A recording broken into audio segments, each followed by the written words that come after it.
مشاهدينا من جديد.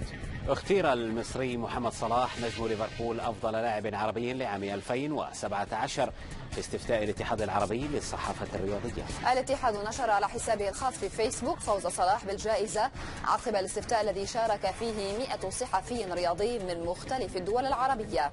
صلاح البالغ 25 عاما والذي يحتل المركز الثاني في قائمة هدافي الدوري الإنجليزي الممتاز برصيد 17 هدفا، والذي قاد كذلك منتخب بلاده للتأهل إلى كأس العالم 2018. تفوق في الاستفتاء على السوريين عمر خريبين لاعب الهلال السعودي أفضل لاعب آسيوي، وعمر السومة لاعب الأهلي السعودي أيضا.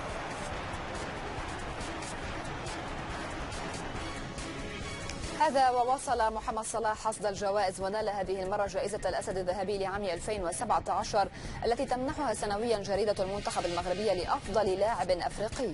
ونال صلاح 297 نقطة في الاستفتاء الذي شارك فيه 49 إعلاميا يمثلون مختلف وسائل الإعلام الإفريقية والدولية المواكبة لكرة القدم في القارة السمراء، ليتفوق نجم المنتخب المصري على السنغالي ساديو ماني زميله في ليفربول الذي حل ثانيا، والجابوني بيير أوباميانغ نجم بروسيا دورتموند الذي حل في المركز الثالث.